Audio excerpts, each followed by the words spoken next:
Si tu arrives à accéder à tes sites préférés aujourd'hui, c'est grâce à une chose qu'on oublie souvent, le système de nom de domaine. Derrière chaque clic sur google.com, youtube.com, steaktalkshow.com, il y a une immense infrastructure mondiale qui fait tourner Internet sans qu'on y pense vraiment. Chaque pays a sa propre extension, son propre espace numérique pour exister sur le web. Ici au Sénégal, on a le point .sn, un petit symbole, mais une grande responsabilité. Parce que derrière ce point se cache tout un écosystème technique, juridique et humain qui permet à notre Internet national d'exister et de rester connecté au reste du monde. Pour parler de tout ça, on reçoit un pilier du numérique sénégalais, un homme qui a littéralement contribué à amener Internet au Sénégal, le docteur Alex Corentin. Dans cet épisode, on va voir avec lui comment fonctionne la gouvernance d'Internet, qui contrôle vraiment le web et pourquoi le point .sn c'est bien plus qu'une simple extension. Alors, pour être court et pour ne pas trop m'appesantir sur ma personne, tout d'abord, permettez-moi de vous remercier de cette invitation. Ça permettra, j'espère, d'échanger avec vos auditeurs et peut-être d'apporter des éclairages sur comment le numérique s'est développé au Sénégal. Comment je suis tombé dans le numérique? Un peu par hasard.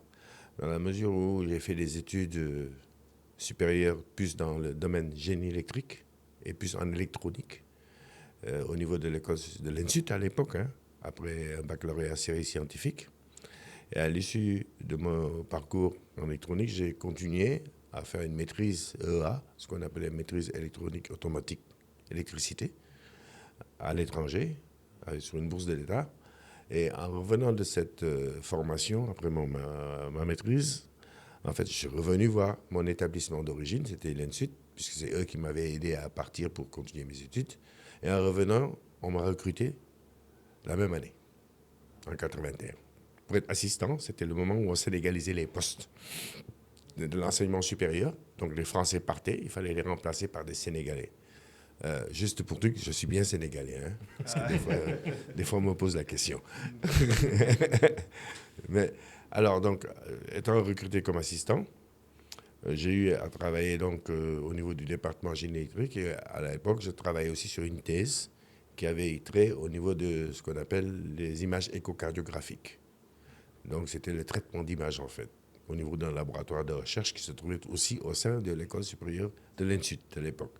Et donc on utilisait beaucoup l'informatique, mais pas l'informatique d'aujourd'hui.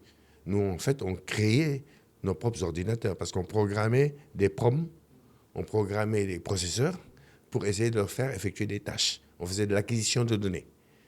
Donc en fait on faisait de l'électronique embarquée qui permettait de traiter des données et c'était ça notre travail. Et donc, traitement d'image, on avait des capteurs, il fallait chercher, trouver des sondes dont il fallait récupérer les données, les mettre dans des... Alors, on avait les premiers ordinateurs à l'époque. C'était nous qui les montions d'une certaine manière. Donc, et a commencé le développement des micro-ordinateurs. Il s'est trouvé qu'à l'époque, moi j'ai travaillé déjà sur ce secteur-là, ce n'était pas le cas de mes collègues qui étaient là. Et donc, on nous a tout à fait une dotation de 20 micro-ordinateurs, de 10 micro-ordinateurs. C'était une révolution à l'époque. Et donc, on a créé un laboratoire, le laboratoire informatique. Et donc, dont on m'a confié la charge, parce que moi, j'avais travaillé déjà dans ce secteur-là. Et c'est comme ça que j'ai travaillé sur ce laboratoire informatique au sein du département génétique. Et donc, on a donc eu ce laboratoire, c'était les premiers PC. Et c'est comme ça que je suis rentré dans l'informatique, mais en tant que dirigeant, mais chercheur aussi, puisque on faisait des petits algos en basique. Hein. À l'époque, le langage le plus développé qu'on avait, c'était le basique. Wow. Hein. Après, on est allé sur le Fortran. Donc, Wow. bon, ça vous rappelle peut-être des choses, mais pas On des en a choses, mais entendu parler. c'est historique. Donc, c'est sur ça qu'on travaillait, avec des disquettes. Donc, quand je dis des disques de 5 pouces, hein, je ne parle pas des 3 pouces. À l'époque, il n'y avait pas 3 pouces, c'est 8 pouces. Et donc, comme ça qu'on a démarré l'informatique. Moi, j'ai démarré l'informatique comme ça, à gérer ces laboratoires. Il y avait déjà un premier département informatique qui a été créé dans les années 80 pour des techniciens supérieurs uniquement, parce qu'à l'époque, l'INSUT ne faisait que des techniciens supérieurs en informatique. C'était pour l'administration centrale. C'était pour l'administration, généralement pour le ministère des Finances. Et donc, on avait un ordinateur central au niveau du département informatique, mais avec les PC qu'on avait reçus, on s'est trouvé de fait à offrir des services aux informaticiens du département parce qu'ils viennent former les étudiants sur des développements de programmes en utilisant le BASIC. C'est comme ça que ça a démarré. Et donc, le directeur, à un moment donné, il a fallu trouver un chef de département informatique. Donc, ça a été d'abord un de mes collègues que vous connaissez sûrement, c'est Mohamed Tidiansek, qui lui aussi est tombé dans l'informatique par hasard, parce que lui, il était au département génie mécanique et était spécialiste en froid et climatisation. Mais comme ça l'intéressait aussi dans ses activités, il a été le premier chef de département informatique sénégalais. Donc, après 1 an, quelques années, il a fait 2-3 ans, il a monté le département. Donc, commencé à monter en puissance, changer un peu, développer les cursus. J'ai travaillé avec lui à l'époque. Et quand il est parti pour faire maintenant sa thèse en informatique, on m'a nommé chef de département informatique. Au début des années 90. Voilà, c'est comme ça que ça s'est passé et c'est comme ça qu'en fait, on est devenu des informaticiens. On est devenu des informaticiens parce qu'il y avait un électricien et un thermodynamicien qui géraient le département informatique. Wow. Et vous ne regrettez pas aujourd'hui d'avoir fait ce switch-là? Non, parce qu'on est tombé dans quelque chose qui nous a attrapés. C'était le début de l'informatique, donc effectivement, on est tombé en plein dedans. On avait une certaine compétence qui n'était pas tout à fait académique, puisque de toute façon, on était plus sur le terrain, c'était de la recherche. On a acquis cette compétence en travaillant sur des prototypes qu'on montait nous-mêmes. Donc, on avait vraiment peut-être une longueur d'avance sur certaines personnes par rapport à ça. On faisait de la recherche, mais surtout on est tombé sur des opportunités. Nous étions peu nombreux, on avait des opportunités extraordinaires. Donc, Tidiane et moi, quand on a eu l'opportunité qu'on a eue, c'est qu'on a pratiquement assisté à la naissance d'Internet dans les années 90. Dans les années 90, Internet a commencé à se développer, du moins a été créé aux États-Unis, et on travaillait avec, à l'époque, l'Orstom, aujourd'hui que vous appelez l'IRD, qui était l'Institut de recherche et développement français. C'était l'Orstom qui était ici à l'époque. Ils sont à Anne, là, qui sont toujours à Anne. Donc l'Orstom, on travaille avec le laboratoire de l'Orstom dans le cadre de la recherche, y compris en informatique, dans les activités de... Nous, c'était plus en fait capture de données, hein, c'était digitalisation, etc. Et on avait commencé à travailler et il y avait un de leurs cadres au niveau, ce qui était ici au Sénégal, qui s'occupait de ce qu'on appelle, qui avait lancé un projet au début de l'Internet, le réseau intertropical d'ordinateurs, qu'on appelle le RIO. Il s'appelle encore Pascal Renaud. J'espère que je le salue parce que je crois qu'il est toujours là, toujours parmi nous. Pascal Renaud, il a créé le réseau intertropical. Son idée était simple. On avait les premiers... Vous savez qu'Internet, c'est d'abord la messagerie électronique, au début. Ce n'était que ça. C'est-à-dire, on envoyait des messages en utilisant des modems. Donc, on connaît un peu le sifflement. Hein? Ouais. Peut-être que vous avez vu ça dans les films. Quand on avait 1200 bits par seconde, c'était déjà extraordinaire. Hein? Bon. Donc, il a dit, mais c'est bien, mais comme j'ai des chercheurs au Sénégal, j'ai des chercheurs en France, ils travaillent en collaboration, il faut qu'ils puissent travailler, échanger. Donc, il a créé ce fameux réseau intertropical d'ordinateurs, où il a mis en place des services au niveau de France, de Paris, et il fallait qu'il crée des services au niveau du Sénégal. Et donc, ils échangeaient en utilisant des modems et des lignes téléphoniques, tout simplement. Ça coûtait excessivement cher. Mais nous, comme on travaillait aussi, son idée a été de dire, mais en fin de compte, nos partenaires qui sont à l'université Cheikh Anta Diop, ils en ont besoin aussi, l'université de Dakar à l'époque. Et donc, il est venu vers nous, département informatique, et a dit, les gars, il faut qu'on mette en place un serveur qui collecte les informations pour les messages qui sont destinés à l'université Cheikh Anta Diop. Donc, on a créé le premier point d'accès Internet de l'université, je dirais, entièrement sénégalais, au département informatique de l'école supérieure politique, de l'ENSUT à l'époque. Donc, on a baigné dans ça, donc il a fallu qu'on apprenne aussi à faire ce genre de technique. On a développé ça, et c'est comme ça qu'on est rentré dans l'Internet. Donc, on a été, pas des précurseurs, mais on a été par opportunisme, ou par opportunité, on était là au bon moment. Okay. Et donc, du coup, nous, on avait une stratégie, c'était de partager. Donc, on a dit, OK, on va mettre la messagerie à la disposition de toute l'université. Tous les enseignants-chercheurs pourraient faire, parce que tout le monde avait des activités de recherche, mais en lien avec des laboratoires qui étaient en France. et sur lesquels il y avait déjà un réseau interne qui s'appelait Renater, qui reliait toutes les universités françaises. Donc, si on parvenait à rentrer en contact avec ces gens, en fait, nos enseignants-chercheurs avaient aussi cette facilité de pouvoir communiquer.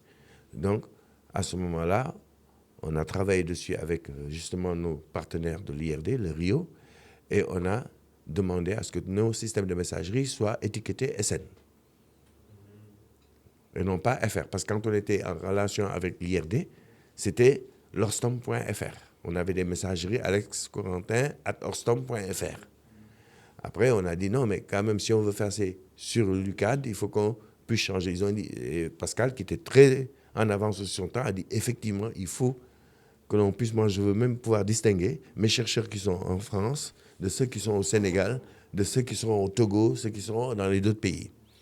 Donc, c'est là qu'on nous a attribué, à Tidiane Seck et à moi-même, la gestion du point SN. Et c'est dans les années 92.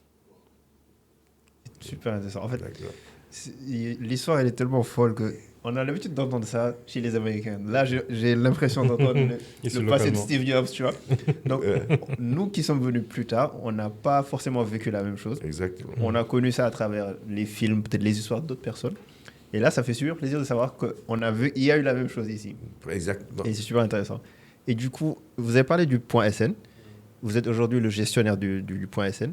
Du coup, concrètement, ça veut dire quoi gérer le point SN? Alors, quand l'ICANN, peut-être je vais revenir un tout petit peu en arrière, dans la même année 92, parce que dans l'année 92, il y a eu ce qu'on appelle, il y avait un sommet qu'on appelait, donc qui était organisé par une organisation mondiale qui s'appelle Internet Society et qui créait les INET. Donc, INET, c'était ça avait déjà commencé aux États-Unis. C'était tous les gens qui s'intéressaient au développement d'Internet se regroupaient une fois par an et discutaient. Donc, il y avait l'IETF, des technologies, des protocoles, tout ce que vous connaissez aujourd'hui, les langages et tout ça, tout était discuté par la communauté pour vous développer l'Internet. Et nous, on a eu la chance, donc avec toujours dans cet aspect-là, en 92, il y a eu INET for Development. C'est-à-dire qu'il y a des gens qui sont bagarrés pour dire, mais en fin de compte, il y a des oubliés, c'est les pays en voie de développement. Et nous, on a la chance de partir en 92, tous ensemble, toute une communauté. On s'est retrouvés, africaines, hein, pas seulement sénégalaises, on s'est retrouvés à Montréal pendant un mois, dans lequel non seulement on était avec des gens hyper compétents et qui étaient déjà dans le truc, mais en plus on était entre nous pour discuter de notre avenir. Et c'est comme ça, c'est de là qu'est né, justement, parce que ICANN commençait à dire qu'il faut donner des noms à chaque pays. Et là, ils ont vu qu'il y avait maintenant des répondants dans les pays pour pouvoir gérer ces aspects. Et c'est comme ça, en fait, que ça a démarré, qu'on nous a donné le point SN. C'est quoi le point SN? Au début, c'était une aventure. Le point SN, quand on l'avait, on donnait gratuitement le point SN à qui le voulait. Pendant des années. Au contraire, on cherchait des gens pour qu'ils s'identifient. On a demandé à l'ISRA. L'ISRA s'est appelé l'Institut sénégalais de recherche agronomique. On a dit ISRA.SN. L'UCAD, on a mis UCAD.SN. Les autres universités, UGB, dès qu'ils arrivaient, on a mis UGB.SN. On leur disait forcément, identifiez-vous par rapport à ce que nous sommes d'abord. Et on a fait ça d'abord avec les organismes d'État, etc. Et on a commencé comme ça, à donner les noms. Mais à l'époque, il n'y avait aucune volonté économique et quoi. C'était pour nous une mission de service public. N'oubliez pas que c'est le département informatique de l'université. De l'université qui gérait ça. Donc nous, dès qu'on avait une opportunité de voir qu'un centre de recherche voulait être identifié au Sénégal... Ouais, c'était gros, quoi. Et d'ailleurs, c'était les seuls demandeurs. C'était les chercheurs qui étaient les plus demandeurs. Hein, et plus les ONG, parce que ENDA aussi était dans la même stratégie. À l'époque, ENDA, ce n'est pas le ENDA qu'on connaît aujourd'hui, c'était aussi une organisation sous-africaine. Elle aussi, elle commençait à utiliser les réseaux pour pouvoir communiquer avec ses différents partenaires. Et c'est comme ça que ça a été développé. Et le NIC, il s'agit simplement de gérer la base de données. C'est-à-dire, vous donnez l'identification entre le nom que vous allez choisir et les serveurs qui sont chargés de relier les messages. Ce qu'on avait avant, c'était les serveurs de messagerie uniquement. Bon, dans un début, tous nos serveurs, bien entendu, étaient en France, étaient hébergés par notre partenaire l'IRD, et les serveurs étaient laissés en France, parce que tout simplement, on n'avait pas d'Internet disponible 24 heures sur 24, parce qu'il fallait 7 jours sur 7, il fallait un directeur toujours connecté pour récupérer les messageries. Alors, à l'époque, ici, il n'y avait pas Internet. Hein. L'Internet, c'était quand on se connectait avec notre petit modem, à des coûts pas possibles, parce que c'était des télécommunications internationales. Donc, on était obligé de travailler en partenariat. Et vraiment, je remercie vraiment nos partenaires à l'époque, parce qu'ils nous ont aidés de faire un grand pas. Parce qu'on a été quand même pratiquement les précurseurs de l'Afrique francophone. Ça, je tiens à le dire et à le souligner. C'est grâce à ces réseaux, on a été parmi les premiers à utiliser ces technologies. Donc, avec nos partenaires, on crée des institutions, on crée les structures pour qu'ils puissent travailler. Il y a eu un premier basculement, c'est quand l'Internet est arrivé au Sénégal. Vous savez, ça ne date pas de si longtemps que ça. Je pense que même la colle qu'on devrait vous dire, c'est quand est-ce que l'Internet est arrivé au Sénégal. Quand tu dis Internet, c'est une connexion permanente du Sénégal vers Internet. Ça, c'est une question qu'il faut se poser. Parce qu'en fait, pour moi, je pense que l'Internet tel qu'on le connaît a démarré à ce moment-là. Quand le Sénégal s'est connecté au monde. Quand c'est connecté au monde. Alors, cette date, vous saurez peut-être, je ne sais pas. Je vais vous poser la question. C'était quand? Ça, c'est mes trucs d'enseignant. Hein. Il faut bien que je pose la question. Ouais, bien sûr. Donc, 92, 93, je vous ai dit, on a donné les noms de domaine. Et puis, donc, il a fallu maintenant avancer. Donc, on a cherché à se connecter à Internet, à bénéficier de même qualité de service que la France nous offrait. Donc, ça a été aussi un débat. On a créé un groupe de personnes qui étaient là ensemble, qui voulaient discuter de tout ça, qui voyaient un peu l'enjeu.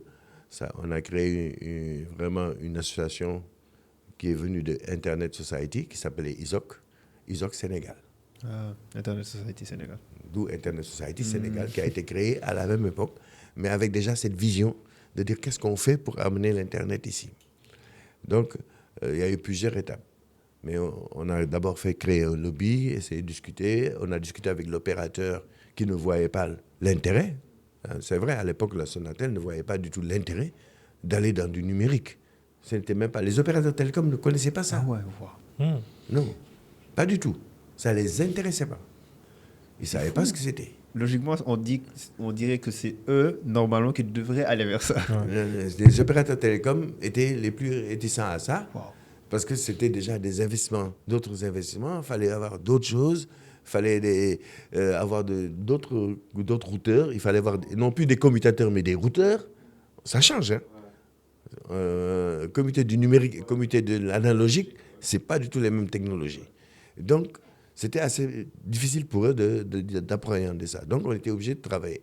Nous, on a eu cette chance, c'est que dès qu'on a fait après les INET, donc les États-Unis, nos partenaires, ISOC Sénégal, nous a donné la possibilité de créer des INET locaux. Donc, on a fait des INET francophones au Sénégal. Et on a commencé à former des gens à du routage, avec des équipements qui nous étaient prêtés, et qui nous étaient prêtés pendant la durée de la session, et des experts qui venaient, et on réunissait. On a fait ça dans toute la sous-région.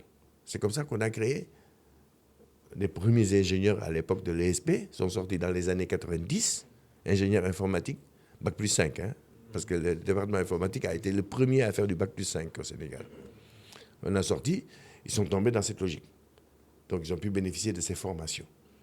Donc, on a commencé à avoir, et là, il y a eu certains qui étaient à la Sonatel. Et d'autres qui venaient de France, de la Sonatel, qui aussi ont commencé à dire, mais c'est intéressant, il faut qu'on pousse le truc. L'un des précurseurs à la Sonatel, vous le connaissez, c'est Mohamed Diop, qu'on appelle le Mourite, de Khewel.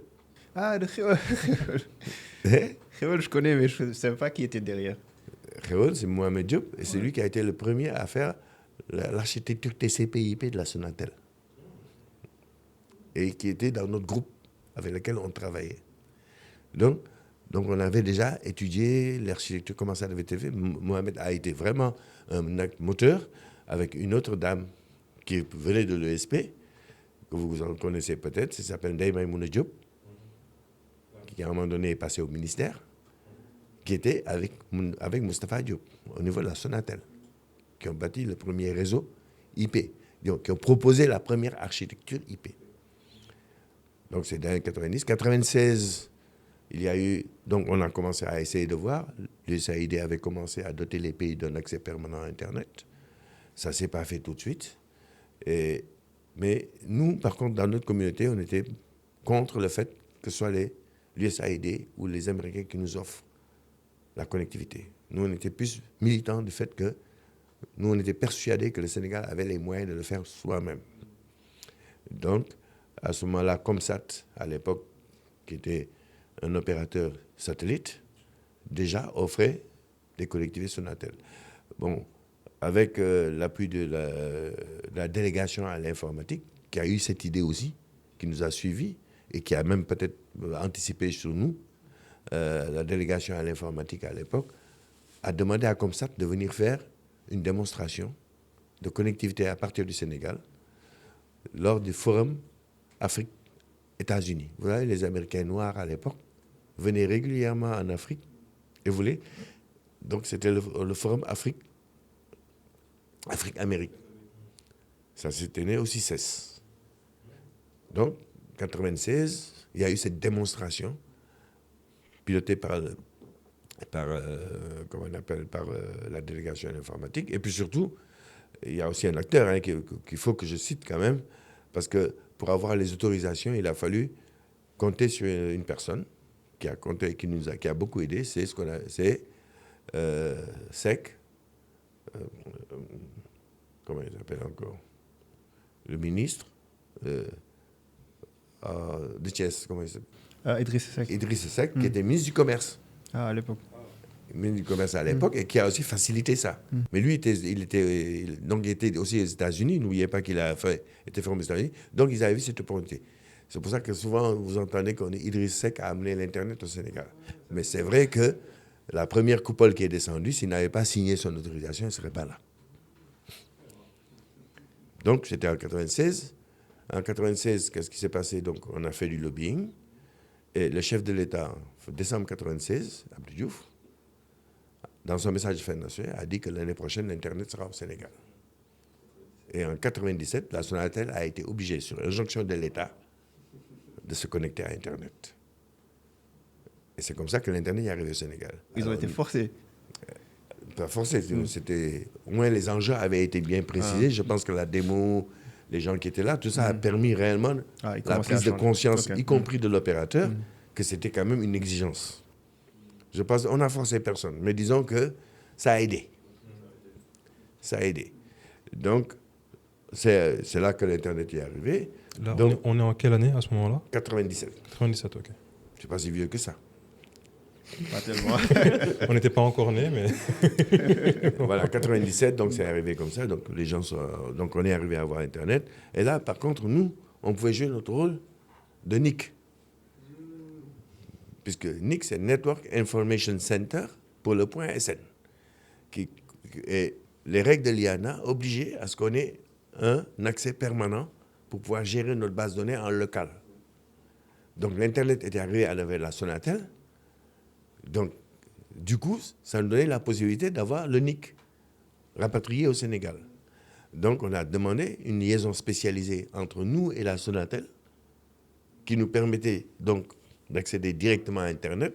Et on a créé le serveur national NIC.sn au niveau de l'université, au niveau du département informatique toujours, qui en était le gestionnaire. Et là, on a rapatrié le serveur national, le NIC.sn. Et on a commencé à le gérer. Donc, toujours en 97. C'est là qu'on a rapatrié le NES au niveau national. Et c'est toujours à l'université, là? Et donc, à l'époque, les NIC étaient d'ailleurs majoritairement gérés par les universitaires. Dans tous les pays du monde, pratiquement. En France, c'était Renater, c'était des universitaires. Hein? Au Sénégal, c'était des universitaires. Au Mali, c'était l'université. Au Niger, c'était l'université. En Côte d'Ivoire, c'était l'université. Dans tous les pays, au Madagascar, c'est toujours l'université. Donc, parce que c'était l'université qui avait besoin d'Internet. L'Internet n'avait pas ce boom économique qu'on a connu. Donc, la bagarre a commencé, la gestion de l'Internet a commencé dans les années 2000. C'est en 2000 que il y a eu le boom des .com. Et au Sénégal aussi, il y a eu un boom de l'Internet lié au président Abdoulaye Wade, qui lui était un féru de technologie, si vous vous rappelez à l'époque. Hein? Et qui était le premier à venir au Conseil des ministres avec son ordinateur portable. Hein? Il a compris ces enjeux et donc il a vraiment boosté que ça continue. Nous, on s'est toujours bagarré pour que la gestion reste au niveau de l'université. Pourquoi? On nous a toujours reproché ça. Pourquoi quelqu'un d'autre? Non, parce que l'université est par nature neutre. La politique est neutre, si vous connaissez. Donc, n'importe qui peut travailler là-dedans, on ne regarde pas, on n'a pas besoin. Et on a des règles de gestion qui sont open. Et notre idée, c'était de dire, si on donne la gestion à des gens qui sont partisans, il peut y avoir des problèmes. Ouais, bien sûr. Bien sûr. Donc, on a considéré qu'il fallait que l'université... On a eu l'appui du recteur de l'université, toujours dans les années 2000, qui a créé à ce moment-là le NIC Sénégal. Parce qu'avant, c'était le département qui s'en occupait. On a dit non, on est allé voir le recteur, on lui a dit ça appartient à la nation. Nous ne sommes que des gérants, des techniciens. Donc, on a créé ce qu'ils appellent le NIC Sénégal, qui a été créé par autorité rectorale, qui a dit c'est une entité à qui on confie la gestion du nom de domaine. Donc maintenant, ce qui nous permettait, quand les gens venaient demander, on dit allez demander au recteur. Mais disons, c'était quand même, ça n'a pas été fait pour garder la main dessus, ça a été fait pour simplement dire on a des règles d'attribution. Ces règles d'attribution, c'est de donner les noms de domaine. Il ne faut pas qu'on y mette des règles restrictives au début. Parce qu'il faut d'abord impulser. Voilà, donc c'est comme ça que ça s'est passé. On a continué, on a travaillé avec le régulateur aussi, la RTP, etc. Donc la première charte de nommage, elle a été faite avec la RTP, avec laquelle on a discuté, on a fait les prix, etc. Voilà comment ça se passe. Et gérer le NIC, ce n'est rien d'autre que gérer la base de données et gérer les attributions en concordance avec ce qu'on appelle la charte de nommage que vous trouverez sur le site du NIC Sénégal, qui dit voici les conditions dans lesquelles on délivre les noms de domaine. Donc il y a des conditions à respecter. Il y a des conditions à respecter. Parce qu'un nom de domaine pays ne se donne pas à n'importe qui et dans n'importe quelle condition. Il y a des mots réservés, des mots interdits. C'est normal. On ne peut pas dire, par exemple, personne ne comprendrait qui est au Sénégal, .com, .sn. Ce serait un scandale. Donc, les mots sont interdits. De par notre culture, il y a certaines choses qui sont interdites. Donc, il fallait qu'il y reste un comité qui puisse quand même vérifier que tout se passe dans les règles et surtout pouvoir veiller à ça et ne pas le laisser à volo partir. Et c'est comme ça qu'est né le comité de gestion NIC Sénégal, qui était un comité au sein de l'université qui était chargé de gérer, dont on a eu la charge, comme étant les précurseurs, avec d'autres collègues de l'université.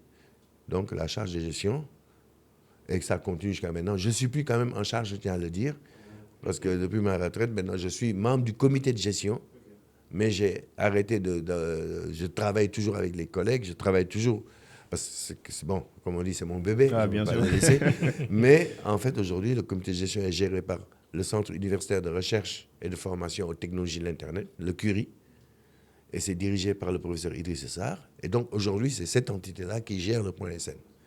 J'y interviens en tant que doyen, mais il y a des gens qui sont là, des activités de gestion et qui gèrent ça.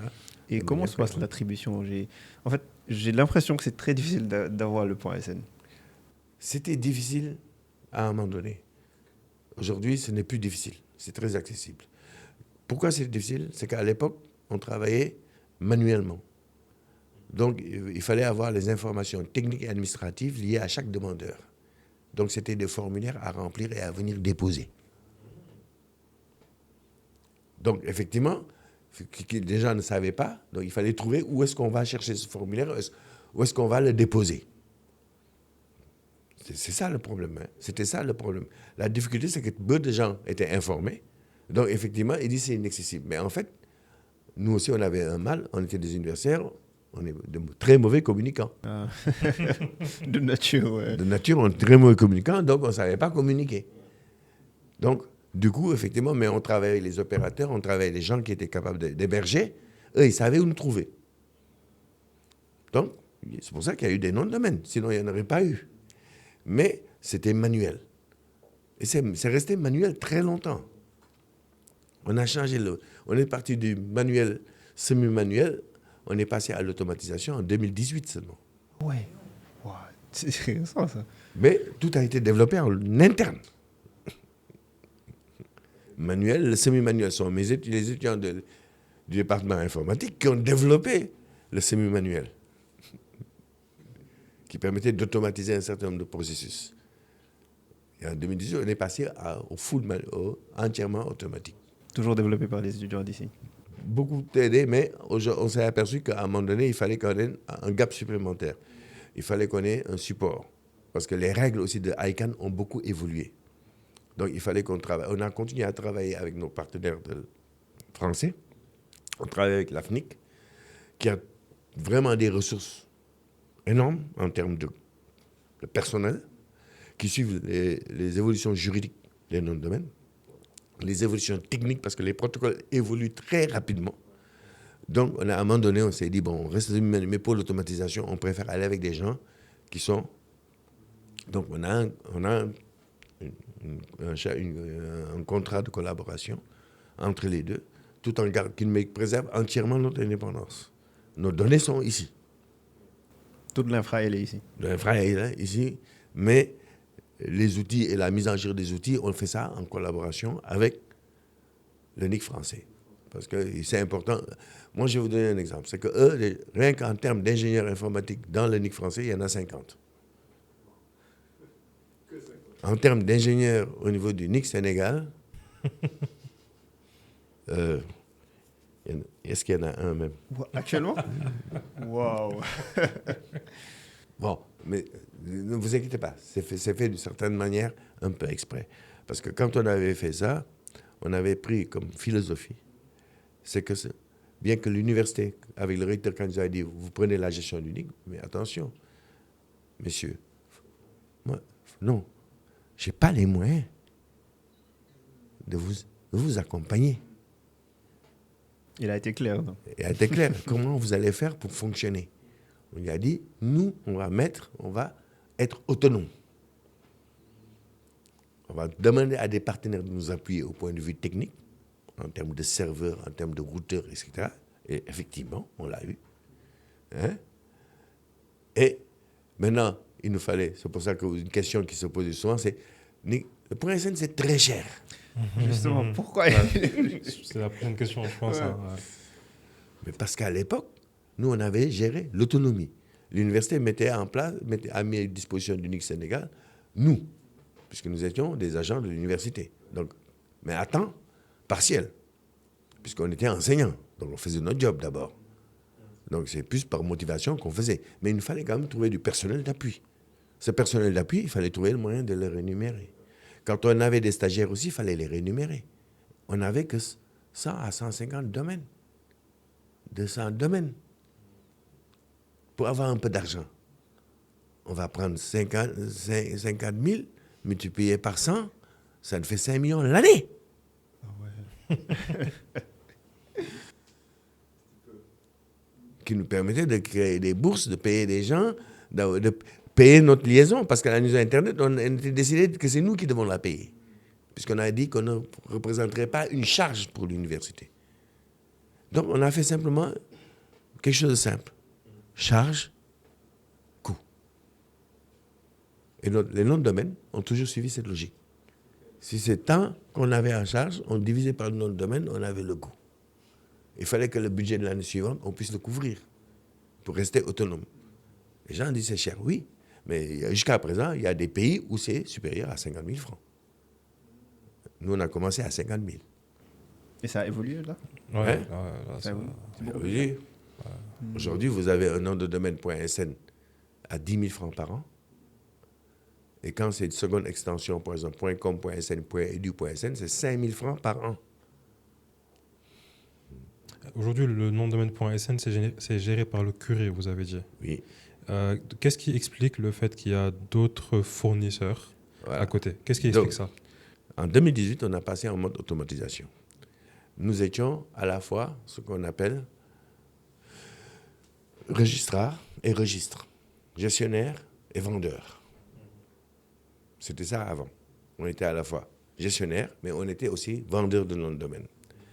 Étant donné qu'il y avait beaucoup de discussions autour de ça, nous avons appliqué un modèle de gestion qui est le modèle 3R. C'est-à-dire que celui qui gère ne peut pas être le vendeur. Donc, on a facilité l'accès à des bureaux d'enregistrement.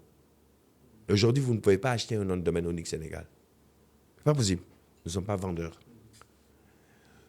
Les prestations sont effectuées par des bureaux d'enregistrement locaux. Il y en a plus de 40 à date qui sont susceptibles de vendre les noms de domaine.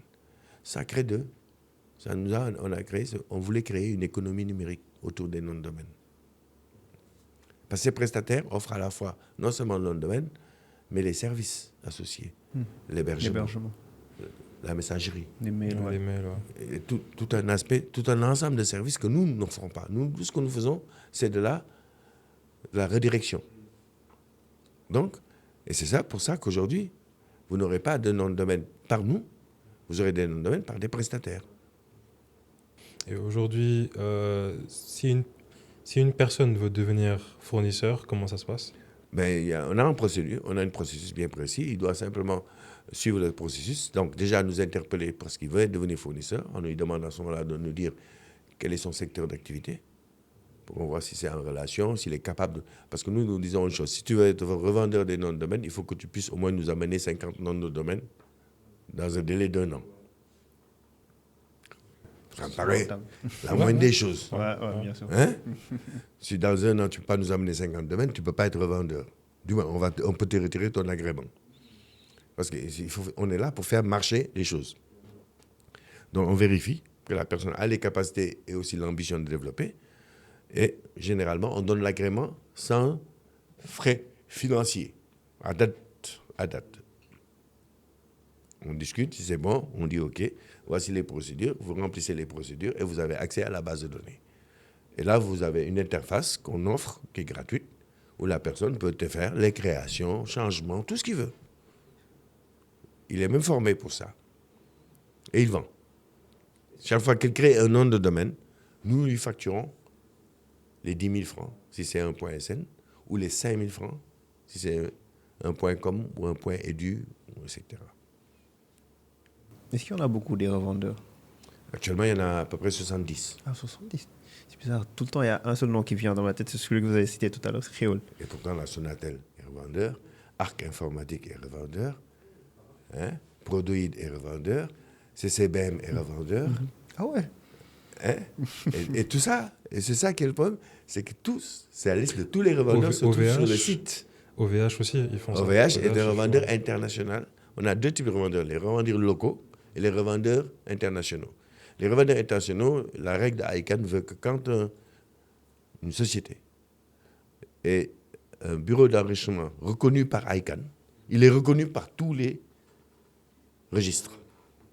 Parce que lui, il s'est fait accréditer au niveau le plus haut, à la racine.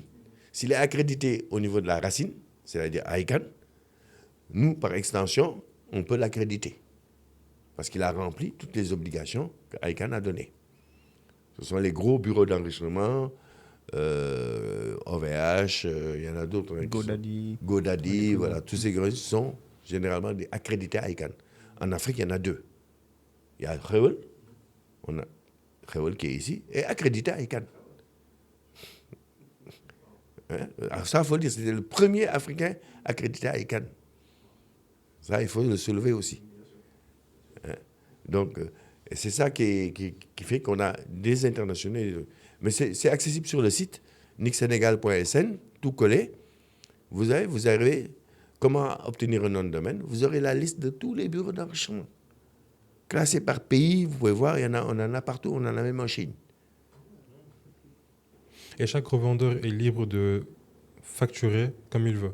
Non, il facture le prix maximal sur lequel il peut facturer, c'est dans notre site, c'est 18 000 francs par an. Nous, il nous fait 10 000. On a calculé 20% ou 30% de TVA qu'il pourrait y avoir, puis ses frais de gestion. on considère que 18 000, c'est raisonnable. On a discuté avec eux, hein. On avait discuté avec eux, ils ont dit 18 000, c'est raisonnable. Voilà, c'est raisonnable. Donc, on leur a donné, et ça, on avait discuté avec le ministre de l'économie numérique, qui nous avait dit, non seulement il faut baisser les prix, mais il faut plafonner les prix. Donc, c'est cette stratégie qui est continuée à être appliquée aujourd'hui. Et tout à l'heure, vous avez parlé de charte de nommage. Donc, est-ce que c'est quelque chose qui est juste défini sur le site de façon, on a la charte, ou bien est-ce que c'est implémenté sur les serveurs? Par exemple, qu'est-ce qui fait qu'aujourd'hui, moi, je ne peux pas avoir un domaine .gouv.sn, par exemple?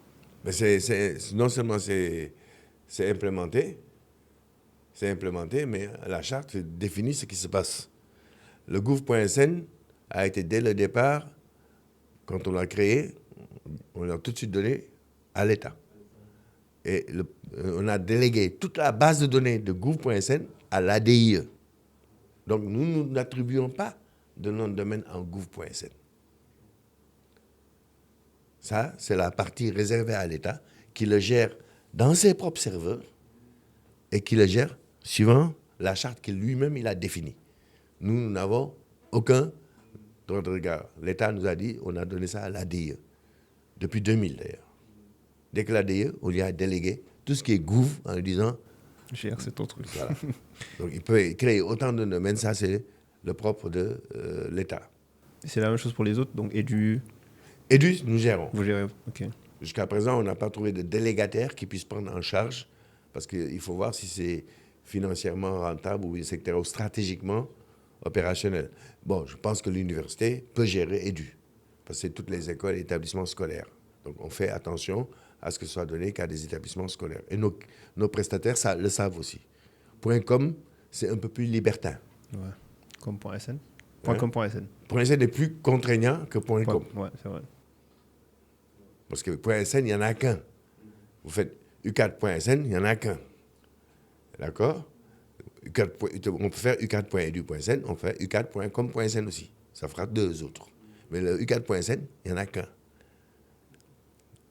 Vous voyez ce que je veux dire? Donc, ça remplira, et puis surtout, c'est la première porte d'entrée sur le Sénégal. Donc, on fait très attention à ça. Bien sûr. Et souvent, on parle de TDL, CCTDL, GTDL. Est-ce que vous pouvez nous expliquer c'est quoi exactement? Alors, il y a 2 grandes familles de noms de domaine dans le monde Internet. C'est défini par ICANN. Je vous avais dit, j'avais dit Internet Society, qui est en fait la tête pensante de l'Internet. Hein? Parce que c'est là que se font toutes les normes et tout ce qu'on appelle les RFC. C'est-à-dire les lois de l'Internet, on appelle ça des Requests for Comments. C'est fait au sein de l'Internet Society dans un organisme qui s'appelle l'IETF, Internet Engineering Task Force. Et ces lettres sont reportées sur ICANN. ICANN avait dit, OK, au début, il y a 2 aspects. Il y a les génériques et les pays. Les génériques, au début, ce n'était que les noms de domaine qui étaient gérés par les États-Unis. C'était .com, .edu, .mil, .net, tout ça. Ce sont des génériques. Pourquoi? Parce qu'ils ne donnent pas d'identité géographique. Par contre, quand Internet a commencé à sortir des États-Unis, il a fallu préciser qu'est-ce qui appartient à la France, qu'est-ce qui appartient aux États-Unis. D'accord? Donc, on a créé ce qu'on appelle les CCTLD, Country Code Top Level Domain, dont est issu le .sn. C'est normé par ISO. La règle ISO, j'ai plus le code, c'est au niveau de l'UIT, il y a une norme qui dit voici les pays qui ont les 2. C'est comme le numéro de téléphone. 221, c'est le suffixe du Sénégal, mais SN, c'est le code du Sénégal sur Internet. Et ça, c'est la norme internationale gérée par les Nations Unies. Donc, tous ceux qui répondent à cette norme sont des country code top level domain. SN, ML pour le Mali, MR pour la Mauritanie, GN pour la Guinée, hein? FR pour la France, et les États-Unis, il faut pas oublier, mais ils ont un truc qui s'appelle US. Ah ouais, j'ai jamais vu US, ok. Mais ils utilisent très peu, parce que eux, l'origine de l'Internet, c'est vrai. Donc, ils étaient dans les premiers, ce qu'on appelle génériques. Il y a quelques années, on a ouvert les génériques. En disant, ah bon, maintenant, générique, c'est tout ce qui n'a pas d'appartenance géographique. Mais ça peut être un droit de marque. Donc, c'est là qu'on commençait à avoir d'autres génériques arriver. Et ces génériques-là, c'est devenu, par exemple, le Point Africa.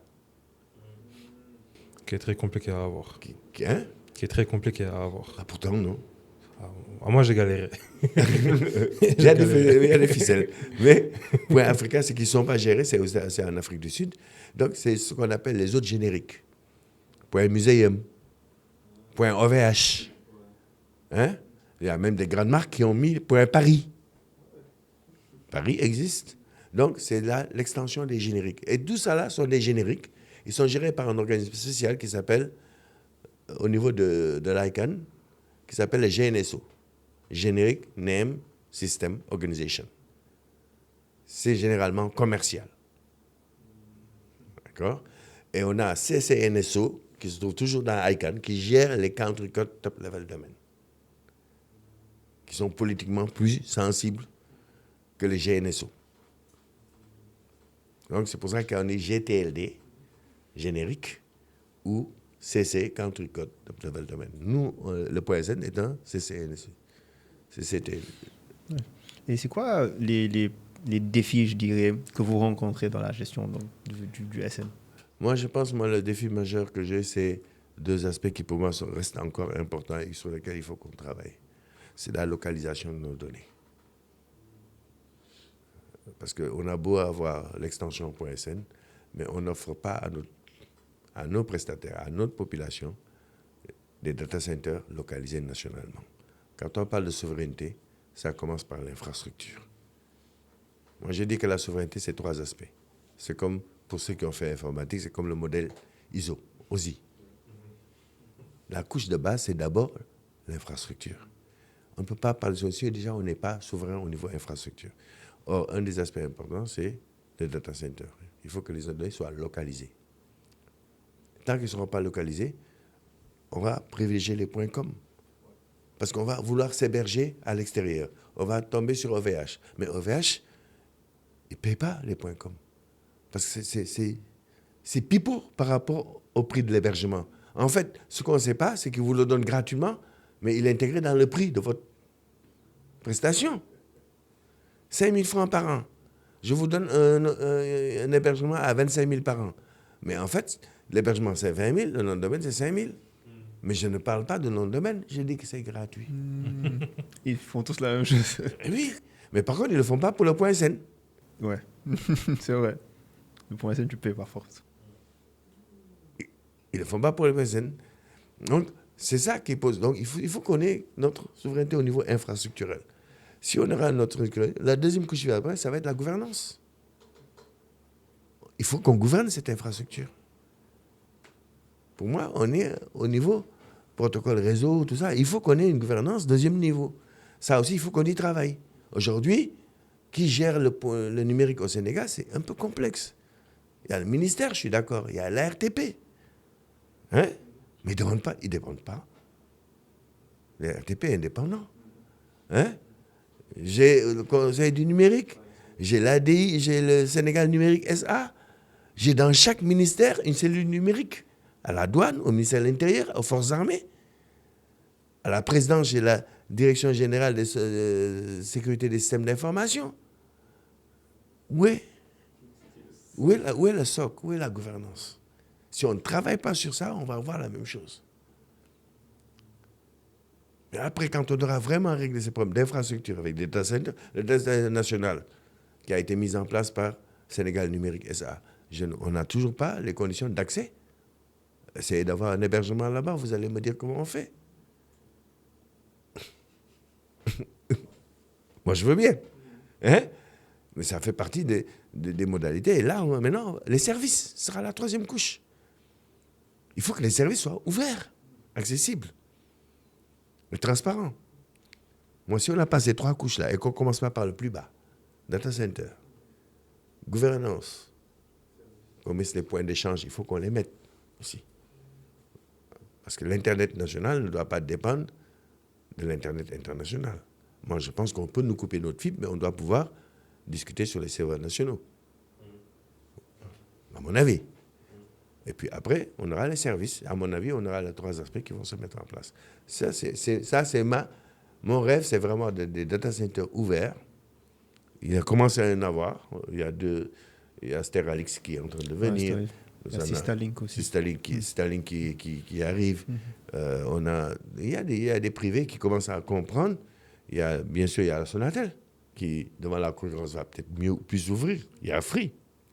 Du moins, Yes maintenant, qui est Steralix. Hein. Ah oui, c'est le groupe Action. C'est le groupe Action toujours. Hein. Donc, mais puis, il y a l'État. L'État doit non seulement penser à ses données pour être souverain, mais il doit offrir aussi la capacité à ses citoyens de pouvoir s'exprimer. À mon avis, il faut aussi travailler sur les data centers un peu publics, notion de service public, hein, où des sociétés pourront mettre leurs données, travailler tranquillement. Hein, ce qu'on appelle... donc, en tout cas, il y a du travail et il y a des opportunités, à mon avis, encore, dans ce genre de secteur. Et surtout, il y a des bailleurs de fonds qui sont prêts à y aller.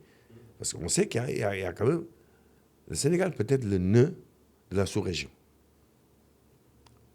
Parce que l'Internet qui transite par le Sénégal dessert au moins 5 pays qui, sans le Sénégal, ne seraient pas couverts. Et oui, le Mali, le Burkina, le Niger sont des pays de l'Interland. Ils se fournissent l'Internet à partir des côtes. L'infrastructure de la Sonatel couvre déjà ces pays. N'oubliez pas que la Sonatel, c'est une entité multinationale. Et ça, il faut en faire une fierté et non pas continuer à leur tirer dessus. C'est la seule société sénégalaise dessus, c'est vrai. Hein, qui est au moins sur combien de pays? Ouais. Sierra Leone et tout. C'est une société 100% sénégalaise. Faut quand même... D'accord. C'est quand même, quand on est dans le privé, on est dans le privé. Donc, on accepte le deal. Mais c'est quand même société Sonatel, Société nationale des télécommunications du Sénégal. On ne va pas l'enlever, ça, c'est notre ADN. Bon, j'espère qu'on ne va pas vendre les derniers pourcents qui nous restent. mais je pense qu'on a un champion qui nous permet aujourd'hui de donner une opportunité, justement, de pouvoir, justement, travailler sur le secteur dont tu parles. Et moi, c'est ça que je voudrais.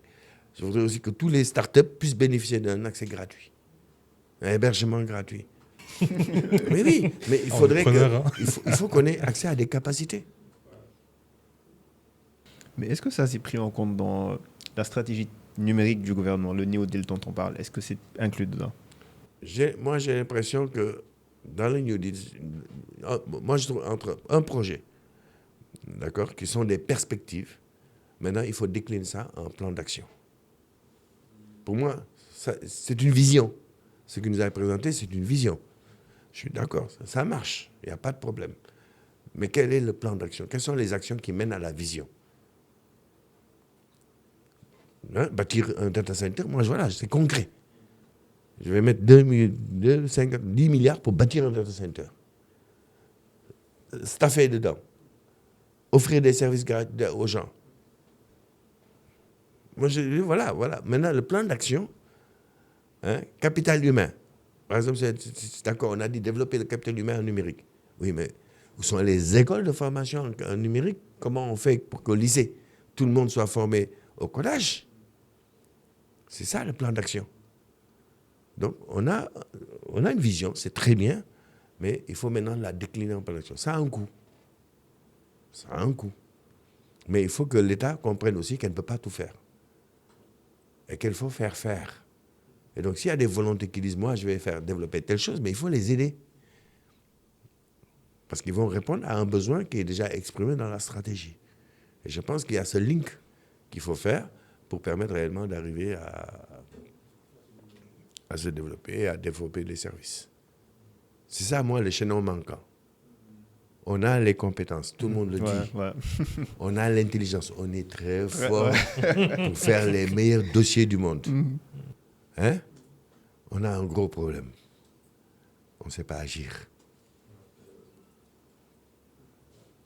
Et tous les pays africains, moi, que je connais, disent une chose, quand on a besoin d'une stratégie ou d'une idée, mais les gars, vous embêtez pas, allez au Sénégal. Vous allez avoir tous les documents qu'il peut y avoir et ils vont le mettre en œuvre.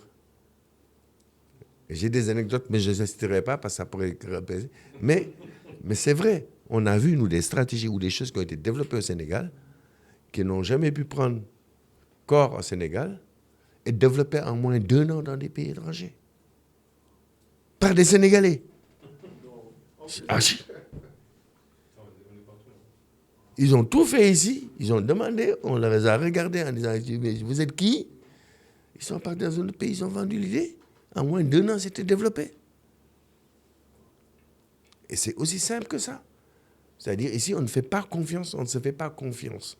Moi, je pense qu'il faut vraiment cette rupture qui est de dire, l'État, c'est un rôle de régulateur, mais n'est surtout pas un rôle d'entrepreneur. Les administratifs doivent... On n'est pas des administrateurs, on n'est pas des entrepreneurs, définitivement. Mais on nous donne des moyens pour réaliser des tâches. Mais très bien, prenons ces moyens, appelons le privé, donnons l'argent et ils développent. C'est tout. C'est simple que ça. On évite plus, il n'y a plus de discussion. Il n'y a que des appels d'offres. La solution, elle est là. Hein. Non, ça me paraît ça, du moins. Ça me paraît d'une simplicité. Très simple. Après, il faut exécuter. Mais il faut que nous aussi, nous soyons cohérents, nous les jeunes. Vous les jeunes surtout. Il ne faut pas attendre après l'État. Moi, quand je discute avec des jeunes start-upers au secteur qui viennent me voir, j'encadre encore des jeunes qui font des thèses ou bien qui vont dans des start-upers, ils me consultent, on discute. Ils disent, oui, j'ai dit, mais comment tu fais pour démarrer? Ouais, je vais faire une demande à l'ADER. Mais non, j'ai dit, mais t'as tout faux. Il ne faut pas commencer à demander de l'argent. Prends tes niards et drum là et mets d'abord dedans. Et moi, je donne toujours l'exemple de notre marchand ambulant. Notre marchand ambulant, il ne demande pas. Il vient, il a son truc, il est opportuniste, il est agile, ce qu'on n'est pas, nous, bien qu'on utilise ce terme partout là, vous n'êtes pas agile. Le marchand ambulant, il est agile. Il y a une goutte de pluie, il vend des parapluies. Il y a du soleil, il vend des parasols. Il fait chaud, il vend des ventilateurs. Lui, il est agile. Hein? Ouais. Nous, on a plutôt tendance à dire on est encadré, on a fait telle formation, je dois travailler obligatoirement dans ça. Ça aussi, c'est notre jeunesse qu'il faut aussi éduquer à être agile. Saisir n'importe quelle opportunité au moment où il doit le prendre, quelle que soit la formation. Mais toute formation qu'on a va aider de toute façon à développer des solutions. Si on est informaticien, on pourra utiliser de l'informatique comme pour bâtir des solutions. Si on est agronome, on pourra utiliser nos connaissances d'agronomie pour bâtir des solutions sur le problème. Et donc, si on parvient à faire ça, moi je pense qu'on aura vraiment un coup d'accélération extraordinaire. Et vous avez parlé d'entrepreneurs tout à l'heure. Je veux savoir, vous en avez vu passer plein. Donc à l'époque, il y avait peut-être les fondateurs de Gainé 2000, de la 2SI, etc. Du coup, actuellement, on a un peu cette culture startup. On voit plein de startups qui viennent de naître, donc pour les citer, Socium, Paps, etc. Qu'est-ce que vous avez vu comme différence? Donc, est-ce que vous soutenez cette vague-là?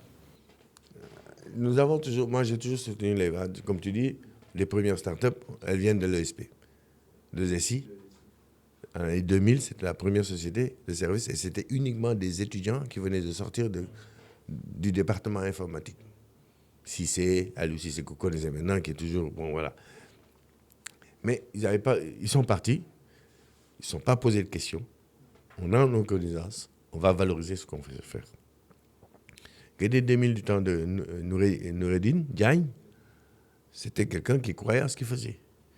Nous, on a travaillé aussi à l'époque un peu avec lui, le département informatique, on a appuyé. C'était donc vraiment des gens qui croient et qui n'ont pas regardé les difficultés à avoir. Et ils ont avancé. Aujourd'hui, j'ai plus tendance à croire que les gens, excuse-moi, je vais peut-être blesser beaucoup de start-upers, on a deux types de start-upers. On a des vrais entrepreneurs qui, une fois qu'ils ont développé l'idée, quittent le jupon des incubateurs et affrontent le monde. On a des start-upers professionnels qui passent leur temps à faire des pitchs et à gagner de l'argent sur les pitchs. Moi, je pense qu'à un moment donné, il faudrait éliminer les gens. Dès qu'ils ont fait un pitch, à un moment donné, à un certain niveau, il faut les éliminer des concours. Un quota de pitch. Oui, non, mais parce qu'en fin de compte, ils deviennent des pitchers professionnels. Mais quand vous regardez en termes de réalisation, ils en sont... En fait, ils font... Le business plan est prêt, ils sont prêts à le présenter. Mais quand vous leur demandez où est la partie opérationnelle? Il n'y en a pas. Et tout le monde pense que c'est ça, maintenant, le start-up. La start-up, c'est pas ça. La start-up, c'est la démarre. Une fois qu'elle est up, elle disparaît. Elle devient entreprise. Il y a des exemples. Hein. Vous avez des PAPS, Tolby. Ouais, c'est un bel exemple, ça. Hein? On a des pépites. On a des licornes qui sont sorties. Mais pas ces gens-là, vous les avez plus entendus dans les hackathons. Moi, je pense que c'est ça qu'il faut vraiment promouvoir. C'est la culture de dire, OK, je suis prêt à aller, il faut que je me vende. Bien. Allons dans les hackathons, mais allons nous vendre. Mais dès que je trouve que j'ai un potentiel d'être acquis, je m'en vais. Je quitte ce cercle de start-upers permanent. D'accord, j'ai mon idée, je la développe, maintenant je dois passer à l'acte. Et il faut passer à l'acte et sortir, de devenir une entreprise. Et ça, c'est moi, ce que je leur dis, c'est, OK, c'est bien d'être une start-up, mais à un moment donné, il faut s'arrêter, quoi. Start-up acte là, hein, ça doit être renouvelé. Il faut que les gens qui sont déclarés start-up se renouvellent tous les ans. Start, c'est ceux qui sont au départ, quoi. Mais si 10 ans après, la même start-up est toujours là, il y a un problème. Hein? Et dans cette logique-là, c'est quoi donc la compétence que vous recommanderiez aujourd'hui à un jeune qui est peut-être pas forcément numérique, mais une compétence de façon générale? Moi, je dis, aujourd'hui, ce que je parle un peu de mon expérience, qui est celle de l'École supérieure polytechnique. Les meilleurs choix qu'on a fait, les meilleurs trucs réussis de succès qu'on a fait, c'est quand des gens se sont mis ensemble. C'est-à-dire quand ils se sont mis dans l'aspect co-construction. Ça, c'est... Chaque fois que ça a été fait, il y a eu du succès notable. Parce que les gens ont co-construit. Mais on a eu la chance, dans ceux qui sont à l'École supérieure polytechnique, de vivre dans un environnement où il y a des chimistes, des électriciens, des génies civils, des gestionnaires, des informaticiens, des mécaniciens. Donc, en fait, même dans leur environnement, ils sont mixés. Donc, quand ils ont une idée, en fait, à la limite, ils la développent en prenant en compte les autres facteurs. Et ça, tant que les gens ne considèrent qu'il faut qu'ils aient en co-construction, ça, ce sera vraiment un premier facteur de succès. On n'est pas compétent en tout. Et définitivement, on ne sera pas compétent en tout. Il y a des gens qui sont bons gestionnaires, des gens qui sont bons techniques, mais un bon technicien ne fait pas un bon gestionnaire. Et moi, je crois que c'est ça le premier facteur de succès. Savoir s'entourer et avoir l'humilité de comprendre qu'il y a des gens, j'ai besoin de personne. Je crois que c'est ça. Deuxième chose, il faut que l'innovation devienne le facteur clé. C'est-à-dire, des fois, quand j'entends les idées, j'ai l'impression que c'est bis repetita. Moi, j'ai une image du Sénégalais. Je suis Sénégalais, il ne faut pas me croire, mais je suis Sénégalais. J'ai dit, le Sénégalais, c'est ça. C'est à l'image des multiservices. Tu vas dans un quartier, tu ouvres un multiservice, le gars commence à avoir des clients, il s'en ouvre 4 autour de lui. Pas d'innovation. C'est vrai ou c'est pas vrai? C'est vrai. Ouais. C'est un constat. Hein? Mais regardez les startups. J'ai l'impression que on est en train d'aller dans la même démarche. Des gars qui refont la roue. Ils viennent avec une idée en disant mon idée est meilleure que l'autre. Tu dis mais en quoi tu es meilleur que l'autre? Il n'est pas capable de te le dire. Non, je suis meilleur parce que moi j'utilise des technologies IA. Ça, c'est la tendance, ça. Non, vous voyez ce que je veux dire? C'est-à-dire que pour moi, il faut qu'on ait l'esprit d'innovation aussi. Et dire aux gens, attention, venez, mais le critère d'innovation, le critère de valeur ajoutée, de chaîne de valeur, doit être un des premiers à mettre sur la table quand on évalue une start-up. Quelle est l'innovation que tu apportes ou quelle est la chaîne de valeur que tu apportes? Si tu apportes juste une idée, tu n'es pas une start-up. Et moi, je pense que si les gens passent avec ce mindset-là, on aura beaucoup de licornes. Parce qu'on a les moyens. Il y a vraiment des gens qui sont prêts à se serrer la ceinture et y aller. Moi, je suis sûr que derrière, dans l'environnement, moi, je connais plein de jeunes qui sont à la fois tchac-tchac pour gagner leur vie et qui sont derrière toutes les nuits en train de bosser comme des dingues sur leurs idées, sur leurs projets, etc. Donc, vous avez parlé d'IA et c'est un truc que je sentais venir. Donc, je voulais savoir aujourd'hui, avec tout ce que vous avez à traverser en termes d'expérience, tout l'écosystème numérique, comment il a changé. C'est quoi votre avis par rapport à l'IA aujourd'hui? Alors, moi, je verrais l'IA comme un peu ce qu'a été l'Internet, à un moment donné, une révolution. Donc, un mindset. C'est-à-dire qu'on a une évolution normalement des technologies qui, à un moment donné, on a des technologies majeures qui tout à coup prennent le pas sur les autres technologies. L'informatique était à un moment donné. Après l'informatique, on a eu l'Internet qui a démocratisé de manière extraordinaire toute cette notion d'informatique. Ça a été une révolution dans les années 2000. On en est dans on saute une étape et on va sur l'IA. Mais l'IA, ce n'est qu'un outil. Un outil qui va avoir des conséquences, mais surtout, à mon avis, va permettre de mieux appréhender ce qu'on fait. Parce qu'aujourd'hui, la conséquence de l'Internet, ça a été la massification des données. Mais le traitement de données massives, ça, par contre, on ne savait pas faire. Et donc, l'IA est une réponse à ce traitement de données massives. Mais ce n'est qu'un outil. Ce n'est pas une révolution. C'est un outil qui va être au service de la société et qui permet de faire. Il n'y a pas d'intelligence artificielle dans le sens où on en parle. Parce que pour moi, l'intelligence artificielle, c'est tout simplement pouvoir décider à la place de dire non. L'IA se repose sur des données qui existent et qui ont été créées par des individus. Elle fait des corrélations envers le truc et elle tire les meilleurs moyens de corrélation. Et d'ailleurs, si vous regardez tous les prompts quand vous faites, on vous dit attention, ce moteur peut dire des bêtises, veuillez corriger. Moi, c'est ce que j'ai dans les prompts de Gemini, j'ai le prompt. Et ça, c'est important de le dire et de dire aux gens attention, ça ne fera pas les choses à votre place. Donc, moi, c'est ça l'intelligence. Et comme tout à l'heure, quand on discutait off, je vous ai dit, moi, l'IA n'est pas un concept nouveau. L'IA a été enseignée dans les années 90 dans les départements informatiques partout. Parce qu'on avait un premier langage qui était sorti qui s'appelait l'intelligence artificielle. Et son idée, c'était les langages formels, ce que vous appelez aujourd'hui le langage formel, c'était enseigné. Et il y avait un langage qui s'appelait Prolog, qui était là et sur lequel on disait c'est l'IA.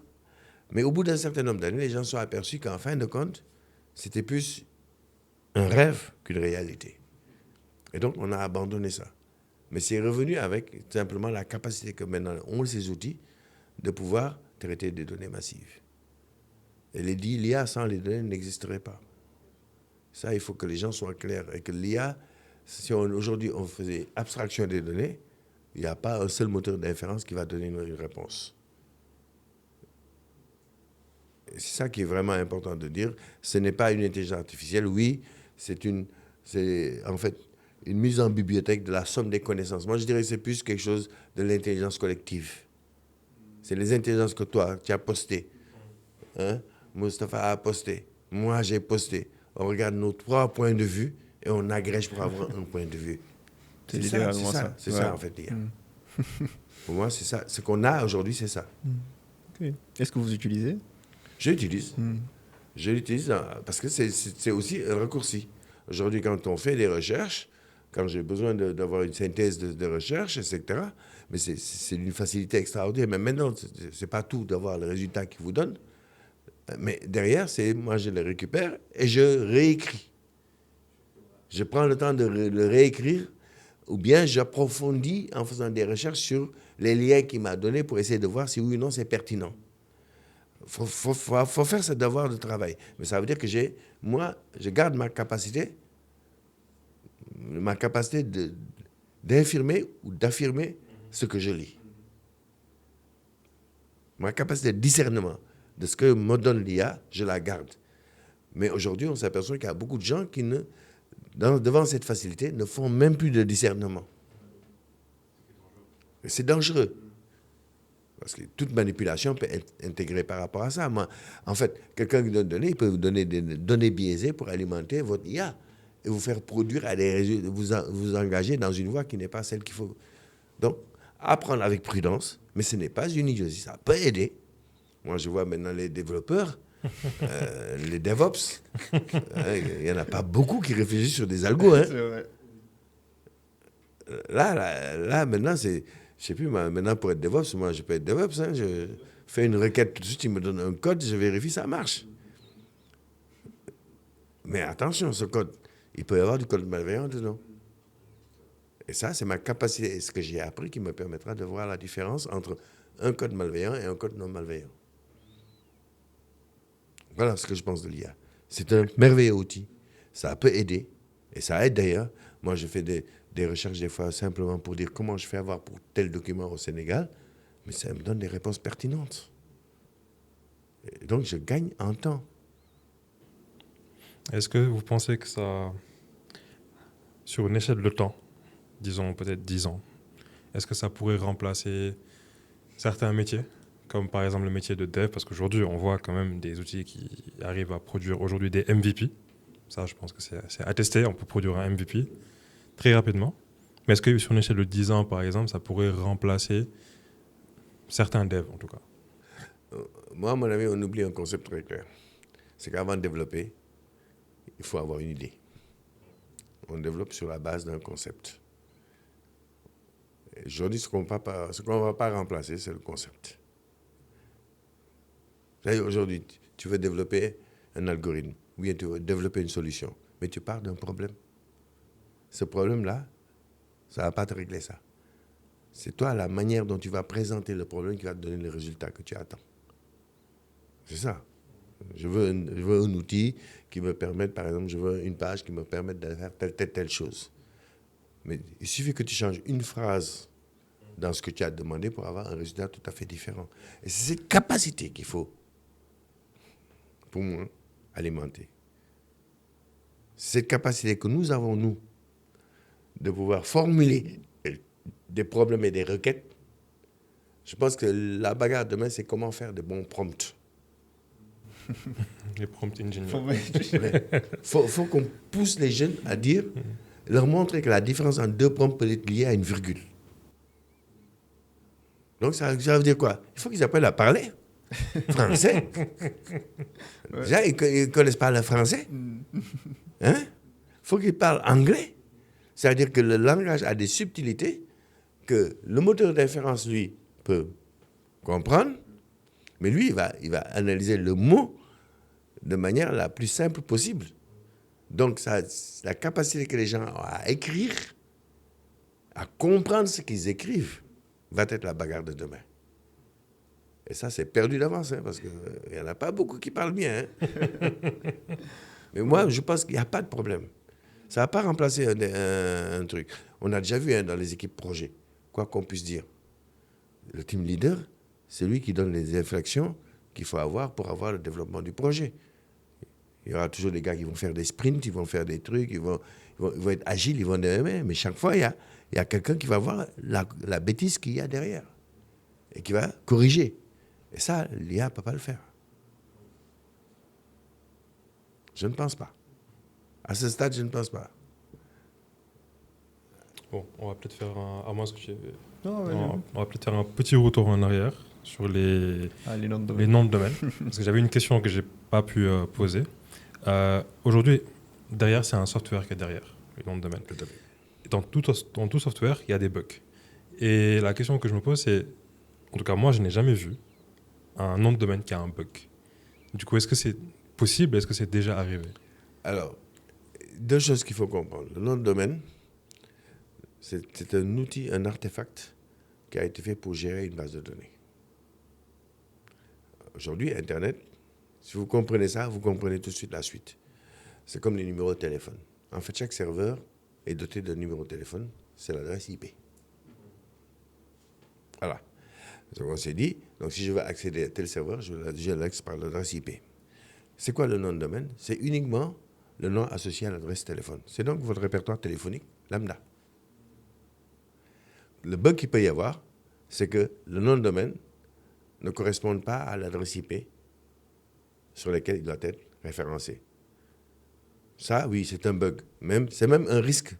C'est de la cybersécurité. Il y a des gens qui, de manière délibérée, détournent, font du IP spoofing pour que ton nom de domaine ne pointe plus sur l'adresse IP où il doit être, mais qu'il aille ailleurs. Ça rentre même dans le domaine de la cybersécurité. Donc, il n'y a pas de bug, mais il peut y avoir des problèmes. Parce que c'est des données qui transitent. C'est une requête que tu fais au Sénégal. Tu me dis, par exemple, u4.sn. Moi, je dois te redonner le nom du serveur qui résout u4.sn. Ce numéro IP du serveur, quelqu'un de malveillant peut le détourner et le changer. Et t'envoyer sur un autre serveur. Tu vois? Donc, c'est plutôt ça rentre dans la sécurité. Mais le bug, il est là. C'est pas un bug, c'est les problèmes qu'on connaît. Man in the middle, on connaît tous ces problèmes de sécurité. Ça vient de là. D'accord? Donc, il n'y a pas de problème de bug. Pourquoi le bug, il ne peut pas être? Parce que la majorité des logiciels qui sont utilisés dans les noms de domaine sont des logiciels publics, open source. Et si les logiciels les plus sûrs au monde, ce sont ceux qui sont open source. Parce que la communauté fait à jour tous les jours. Et on utilise majoritairement Bind, Berkeley Internet Name Daemon, qui est un logiciel qui est 90% utilisé. Et partout la communauté, États-Unis, Chine, tout le monde utilise Bind. Donc, les mises à jour sont quotidiennes. Il n'y a pas de bug. Parce que c'est uniquement une base de données. Deuxième chose, pourquoi il n'y a pas de bug, c'est qu'on a une obligation d'avoir des réplicas. Par exemple, nous, on a notre domaine.sn, le principal est au Sénégal, mais on a 4 copies dans le monde entier. Ce qu'on appelle des noms de serveurs secondaires. On en a en France, on en a en Hollande, on en a aux États-Unis, on a des serveurs partout. Donc, même si nous, on tombe en panne, il y a des serveurs qui prennent le relais. C'est ça la redondance des noms de domaine. La redondance, c'est que vous devez avoir au moins 2 noms de domaine qui ne sont pas dans le même réseau. Attention, ils ne doivent pas être dans le même réseau. Sinon, ils vont tomber en même temps. Sinon, si on coupe le lien, c'est les 2 qui tombent. Non, il faut qu'ils soient dans un autre réseau indépendant. Donc, il n'y a pas de bug. Les bugs, s'il y en avait. Mais ça a été vraiment corrigé. On a de moins... Et puis, les protocoles évoluent. Aujourd'hui, pour régler ces problèmes, par exemple, tout à l'heure, que tu disais, c'est qu'on parlait des bugs, etc., on a inventé DNSSEC. DNS Secure, qui permet d'éviter maintenant tout viol des adresses IP. Mais c'est sûr que dans 1 an, 2 ans, il y aura encore de nouveaux risques qui vont apparaître, de nouveaux protocoles qui vont arriver. Donc, on va être de plus en plus sollicité par rapport à ça. Mais ça évolue continuellement. Et la redondance, est-ce qu'elle est automatique? Parce que je me rappelle, je pense que c'était en 2024, pendant les manifestations, quand les sites du gouvernement ont subi l'attaque, ils sont restés down pendant un moment. Du coup... Il y a 2 redondances qu'il faut voir. Il y a la redondance de service et la redondance de l'Internet, du DNS. Le DNS permet juste d'avoir un système qui réponde par rapport à l'adresse du serveur. Mais si le serveur est unique, donc ça, c'est la redondance interne. Aujourd'hui, on sait que dans toute stratégie aujourd'hui de sécurité des serveurs, dans le système d'information, on dit très bien que les sites critiques doivent avoir un backup. Bon, mais un backup dans le même immeuble. Moi, je pense que derrière, c'est là qu'on doit s'interroger aussi sur la compréhension de ce que nous attendons en termes de sécurité. Parce que moi, je trouve aberrant que tous les data centers soient à Dakar. Qu'est-ce qui empêche de mettre un data center à Saint-Louis? Il s'agit de le relier par fibre optique à Dakar, et puis c'est tout. Mais aujourd'hui, tous nos data centers sont à Diamniadio. C'est-à-dire, la redondance de notre cherche, c'est de prendre vraiment les critères de sécurité minimale qu'on enseigne à tout le monde à l'école, les respecter. Et de dire qu'on a des sites de repli, on a des stratégies de reprise après incident. On apprend ça à l'école. Mais maintenant, la mise en œuvre nécessite des investissements. Des sauvegardes régulières de vos serveurs, toutes les demi-heures, toutes les heures, tous les jours, avec un backup qui est fait en externe. Comme ça, s'il y a un problème, on peut récupérer, remettre. C'est ça qui fait que... Et là, on a des problèmes par rapport à ça. Parce que ça a un coût. Et les gens, comme on dit, c'est l'adage qui dit, si la sécurité coûte cher, et c'est l'insécurité. Si la sécurité coûte cher. Et c'est l'insécurité. Et c'est la sécurité. C'est ça qui se passe. Hein? C'est quand c'est tombé qu'on s'aperçoit que merde, on aurait dû investir. Toujours après coup. On a entendu, bon, je ne veux pas être truc, mais on a entendu un certain site qui a fait l'objet d'un piratage sans citer, il y a quelques années, ou quelques mois, ou quelques jours, je ne sais plus. Hein? Mais s'il y avait eu un backup complet et déterminé, Il n'y aurait pas eu de problème. on aurait pu arrêter, revenir à l'instant avant que ces gens-là n'interviennent, remettre les systèmes en route. Parce que quand même, un backup permet de récupérer. Surtout, ne pas prendre les logiciels, mais reprendre que les données. Parce que des fois, la bêtise qu'on fait, c'est qu'on backup tout, y compris le logiciel pirate qui est encore dedans. Oui, là, si vous le faites, effectivement, vous restaurez le pirate. Du coup, c'est une boucle infinie. Non, il y a quand même toute une stratégie. Je crois, en sécurité des systèmes d'information, il y a encore beaucoup de travail. Et je pense que là, ça blesse un peu. On n'a pas encore vraiment atteint le niveau de formation qu'il faudrait qu'on ait au niveau vraiment de gens qui sont très, très forts en sécurité des systèmes d'information, surtout au niveau des infrastructures critiques. Parce qu'on n'en parle pas souvent, mais il n'y a pas de stratégie sur les infrastructures critiques. On ne parle pas des serveurs de la Sonelec qui pourraient être attaqués et qui, s'ils tombent, poseront problème. Parce qu'aujourd'hui, tout le dispatching est numérique. Ah oui. Ah, ça, je ne savais pas. Wow. Tout le dispatching électrique est numérique. Donc, ce qu'on appelle infrastructure critique, c'est ce type d'infrastructure qui, aujourd'hui, si par mégarde, elles étaient attaquées, peuvent bloquer le système d'un pays. Et ça, il faut aussi les répertorier et travailler dessus.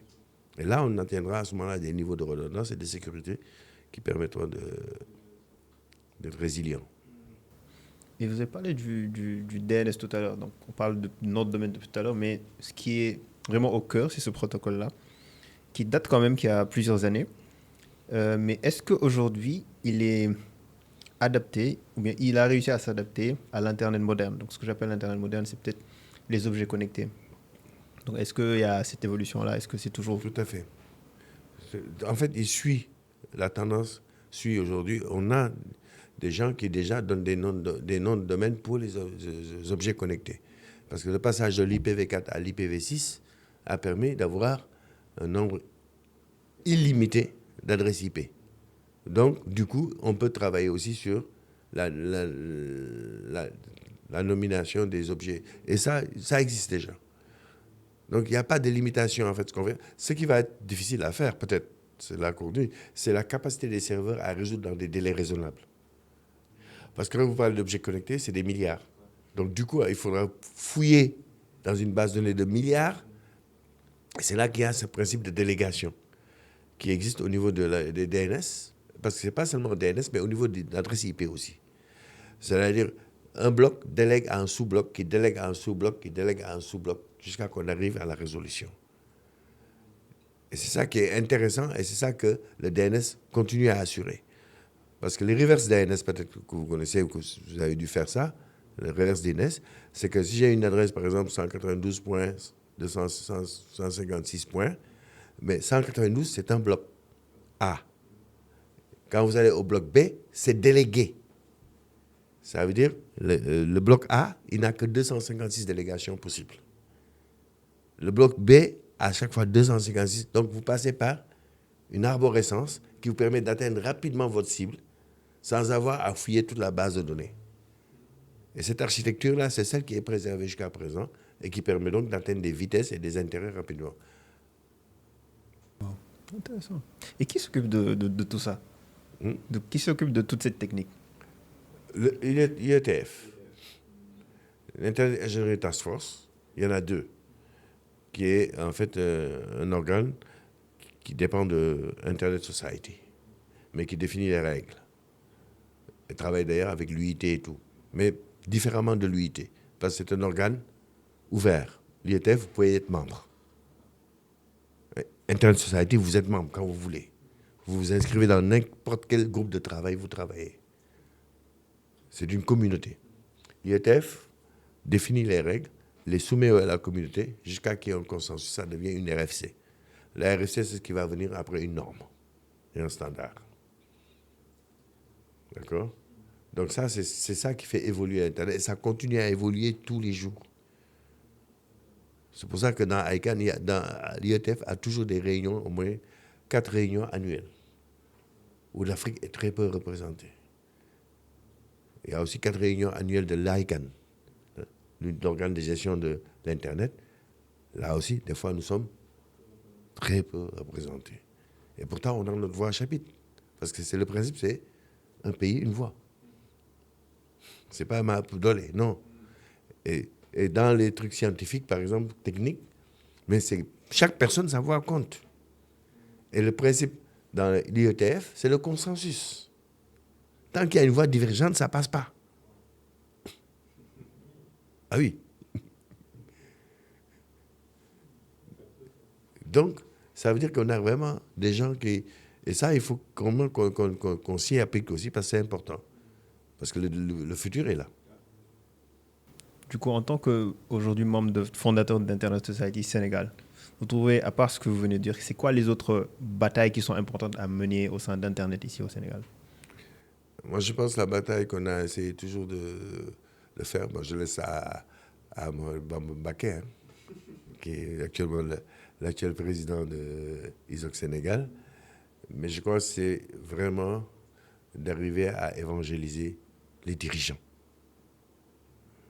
sur l'importance de cette technologie pour le devenir futur. Je crois qu'ils l'ont compris. Parce que moi, chaque fois, j'entends le numérique est l'avenir. Le développement du Sénégal va s'appuyer sur le numérique. Le développement de l'Afrique va s'appuyer sur le numérique. L'Afrique est la chance du monde. On a entendu tout ça. Mais je pense que les gens ont une mauvaise vision de ce qu'est le numérique. Et je crois que leur vision est biaisée par les mauvaises influences. On parle plus des réseaux sociaux. On parle plus de tous ces problèmes qui sont générés par le bad use de la technologie, plus que des avantages qui sont apportés par l'utilisation réfléchie des technologies. Je pense que la bagarre, ça va être de dire aux gens, écoutez, d'accord, il y a du bon, il y a du mauvais. Mais oublions le mauvais et combattons-le par le bon. Je pense que c'est aussi simple que ça. On ne pourra pas refaire le monde. Les réseaux sociaux, on ne peut pas les empêcher. Ils seront là, mais moins il y aura des gens pour les lire, moins ils auront d'impact. Pour moi, c'est tout. C'est une question d'éducation. Hein? Avant, bon, je reviens toujours à ma génération avant. Avant, il y avait des revues pornographiques. Hein? Je suis un peu... mais je cache.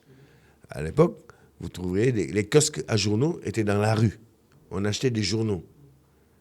Mais en bas, il y avait des gens qui avaient quelques trucs en dessous. On n'y peut rien.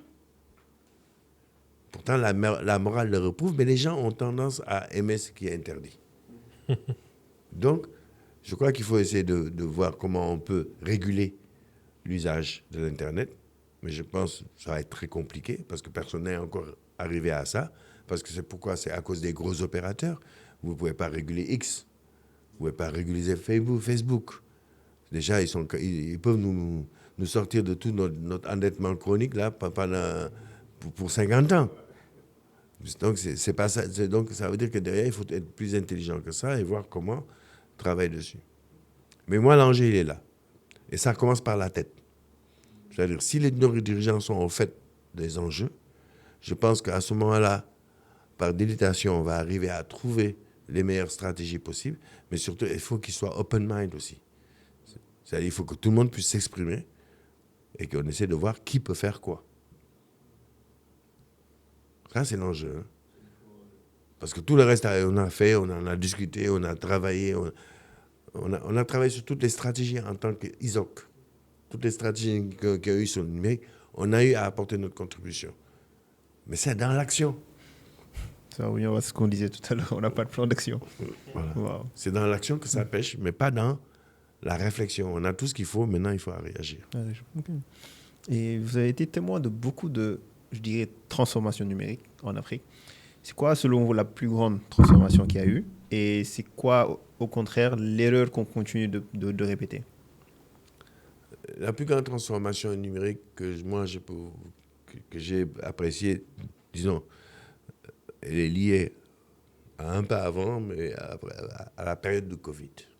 C'est la capacité qu'on a eue à trouver des solutions et des alternatives pour continuer à former. D'accord? Malgré qu'on disait que rien n'est bon, l'Internet est cher, c'est mal développé, etc., on a vu que quand même, que quand on a été devant le fait que chacun devait rester chez soi, on a trouvé des solutions alternatives pendant 2 ans pour former les gens chez eux. Ça veut dire qu'on a une capacité d'innovation qui est extraordinaire. Donc on est capable de le faire. Et ça, je me dis que la technologie n'est pas ce qu'elle est. Elle est l'usage qu'on en fait. Et le développement des usages, c'est ça, moi, qui m'a vraiment intéressé. Parce que quand on est passé, nous, à l'époque, de rien du tout, Internet, à tout à coup, développement des cybercafés. Télécentre d'abord. Le télécentre a été inventé par le Sénégalais. Oui, c'est complexe, mais c'est ça. Parce que le développement communautaire du téléphone, c'était que dans un quartier, il y avait un monsieur qui avait un téléphone. Et donc, tous les gens du quartier donnaient son téléphone.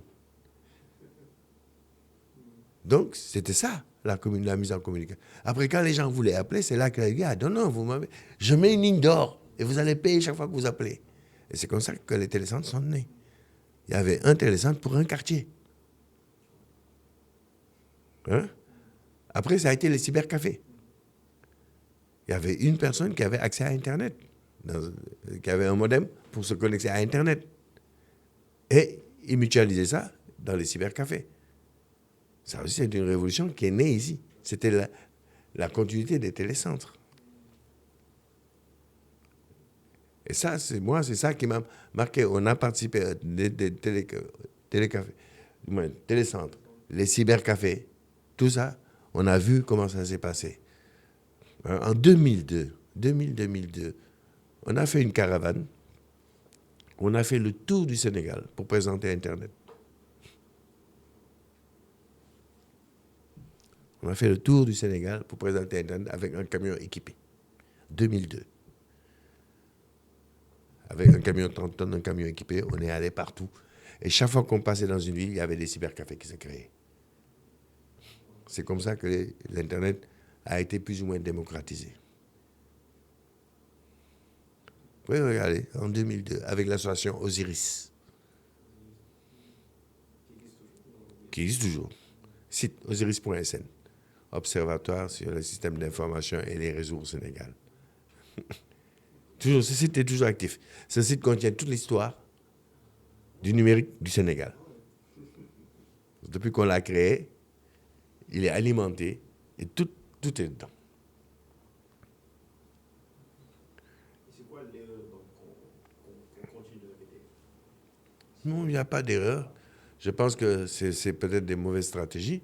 Il n'y a pas d'erreur, parce qu'on continue quand même à être bon. Le problème, c'est qu'on continue à être, c'est qu'on a tendance à être moins bon.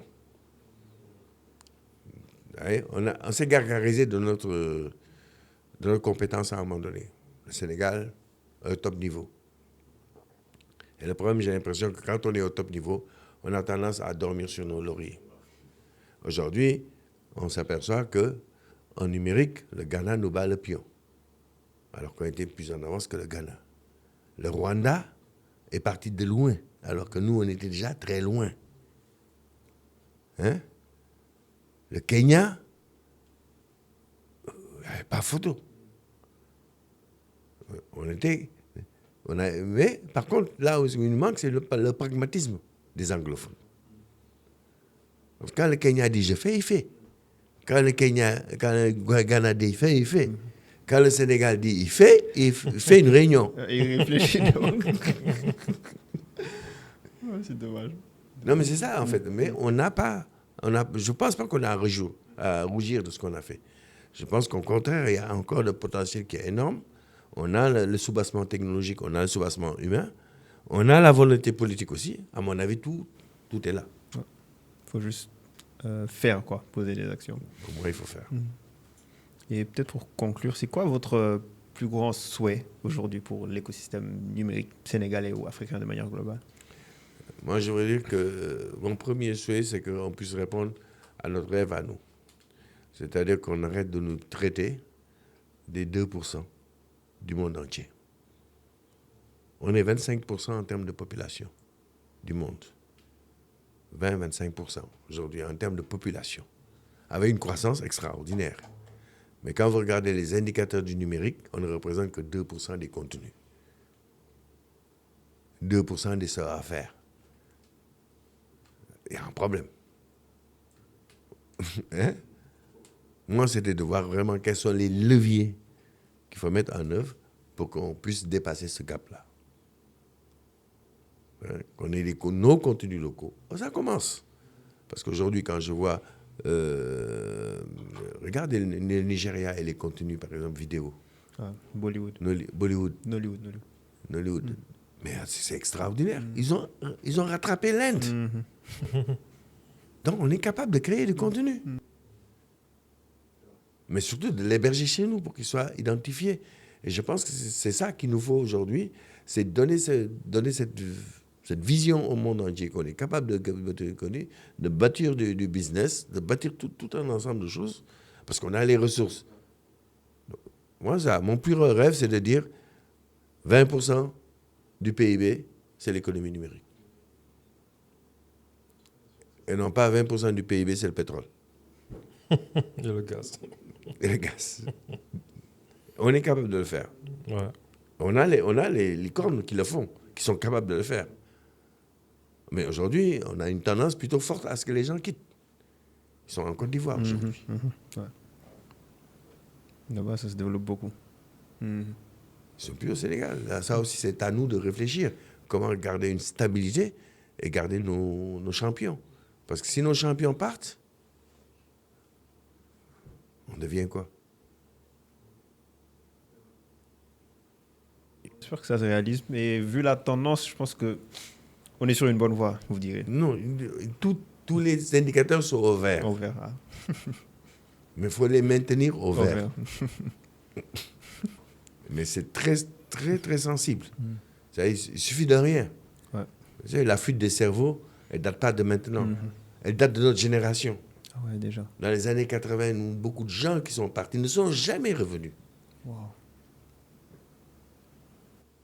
De 80, les gens qui avaient des bourses à l'étranger, mais il y en a beaucoup qui ne sont jamais revenus.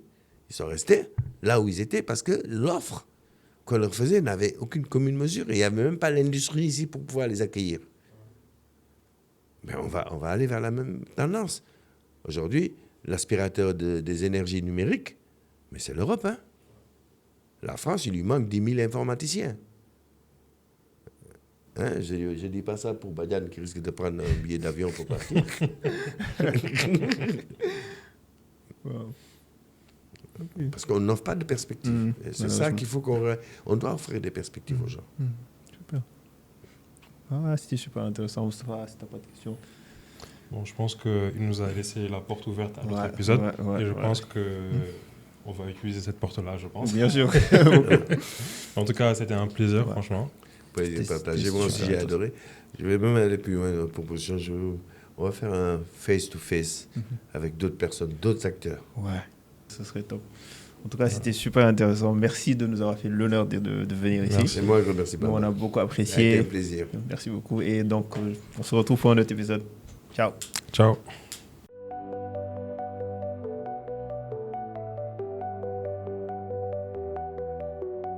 Microchips and endless streams.